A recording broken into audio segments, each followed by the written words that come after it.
Hello everyone, welcome back my YouTube video. तो मैं आज मेरा कैसा रहा सीटेट का एग्ज़ाम, इस टॉपिक पे बात करने वाली हूँ मैं, जिसमें मेरा एक पेपर फर्स्ट जिसमें पेडागोजी और पर्यावरण रहता है। हाँ, और लैंग्वेज रहती हैं। तो वो वाला मेरा पेपर क्लियर हो चुका है, जिसमें काफ़ी अच्छे नंबरों से मैं पास भी हुई हूँ। ठीक है, निकल गया। पर मुझे उम्मीद नहीं थी कि मेरा सेकंड पेपर भी नहीं निकलेगा। इस चीज़ की मैंने उम्मीद नहीं करी थी। हालांकि मेरा साइंस बैकग्राउंड था। साइंस मैंने अभी वर्ग 3 में भी पढ़ी थी, आगे भी पढ़ी थी, और मैंने बच्चों को टीचिंग के टाइम पे भी पढ़ाई थी। तो शायद मेरा साइंस का मुझे लग नहीं रहा था कि मैं उसमें नहीं निकल पाऊँगी। मेरा नहीं निकल पाया साइंस का। तो उसमें ये रहा, एक प्रॉब्लम ये भी रही है पास ना होने की, क्लियर ना होने की, क्योंकि उसमें टाइम, जो कि सभी ने फेस किया होगा, टाइम की सबसे ज़्यादा कमी देखने को मिली है। मैंने 90 क्वेश्चन तो पढ़ के लगाए थे। पेपर ही उसका जो क्वेश्चन पेपर था वो शायद 80 या 85 पेज का रहा होगा मेरे ख्याल में। और इंग्लिश हिंदी वाला जो पोर्शन था उसमें भी मुझे थोड़ा दिक्कत आ रही थी। शायद वो गलत हुआ होगा मेरा, लेकिन मैंने 90 क्वेश्चन टाइम के अकॉर्डिंग सही करे थे।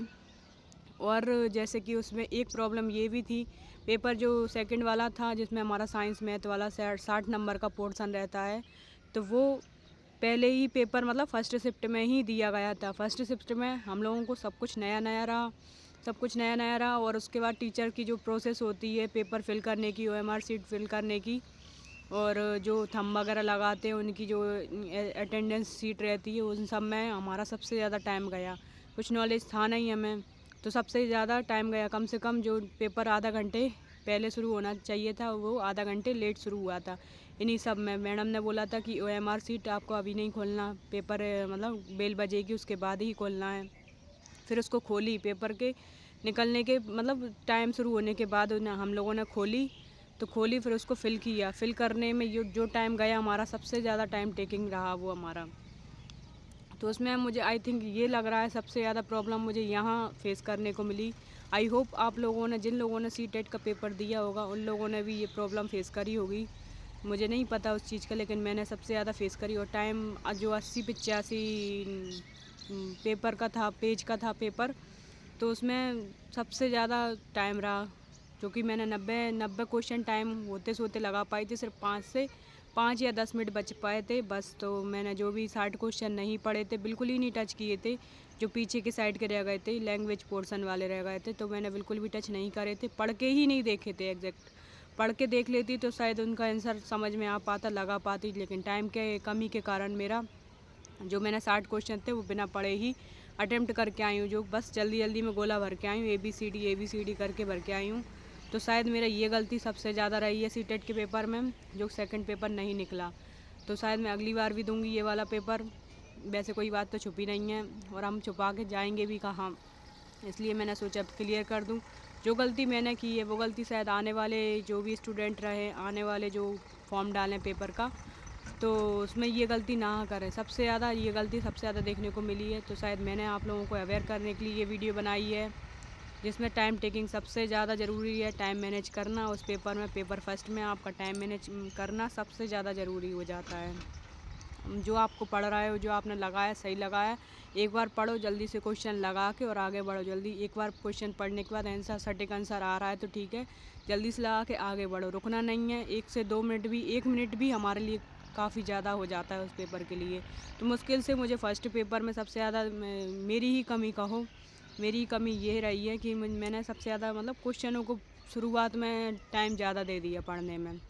मतलब इतने लंबे लंबे क्वेश्चन थे, और जो ऑब्जेक्टिव रहते हैं वो भी सबसे ज़्यादा लंबे थे। तो शायद मेरी ही गलती रही हो, बाकी लोगों का निकल गया, इसलिए अच्छी बात है, क्योंकि उन लोगों ने पढ़ने पे ज़्यादा फोकस किया होगा और अपने क्वेश्चन अटैम्प्ट सही करने में फ़ोकस किया होगा। मैंने सिर्फ पहले ही सबसे ज़्यादा गलती ये कर दी थी कि मैंने सिर्फ अपने पहले क्वेश्चनों को सही करने के चक्कर में मैंने पिछले 60 क्वेश्चनों को, अगले आने वाले 60 क्वेश्चनों को गलत कर लिया।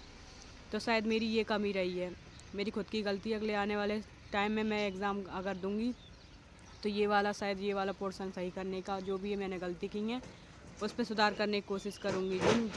जो लोग आगे फॉर्म डालने वाले हैं, आगे तैयारी कर रहे हैं, जो कि जुलाई अगस्त में होने वाला है ये पेपर, तो शायद ये गलती ना करें। आप लोगों को बस मेरी एक ही छोटी सी गुंजाइश है ताकि मेरी थोड़ी सी नॉलेज आप लोगों तक पहुंच जाए, जो कि मैं हर वीडियो में कुछ ना कुछ नॉलेज वाली बातें बताती हूँ। जो मेरे से हुआ है, जो गलतियाँ मेरे से निकली हैं, होकर गुजरी हैं, शायद आप आगे वाले आप लोगों को, जो भी स्टूडेंट फेस करेंगे, उन लोगों को नहीं निकलें।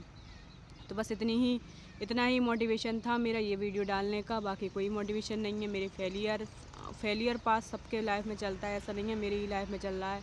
या कोई सक्सेस हो रहा है, मुझे खुशी है। जो सक्सेस हो रहा है वो भी अच्छी बात है, जो फेल हो रहा है वो भी कुछ ना कुछ हमें सब चीज़ों से सीखने के लिए मिलता है। ऐसा नहीं है एग्ज़ाम हो रहा है हम फेल हो गए तो कोई सीखने मतलब कोई बुरी बात नहीं है उसमें, आप कुछ अच्छा सीखने के लिए आगे बढ़ रहे हो। तो मैं अपनी लाइफ में तो ये मान के चलती हूँ, मैंने काफ़ी एग्ज़ाम देती रहती हूँ मैं, तो मुझे इन चीज़ों से डर नहीं लगता। मुझे कोई क्या बोल रहा है, क्या सोच रहा है मेरे बारे में, मैं माइंड नहीं करती अपने माइंड में।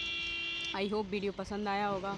ऐसी ही मोटिवेशनल वाली वीडियो को देखते रहने के लिए मेरे चैनल को सब्सक्राइब कर लीजिए, और पसंद आए तो लाइक शेयर एंड कमेंट कर दीजिए। Thank you everyone, thank you for watch my video, bye.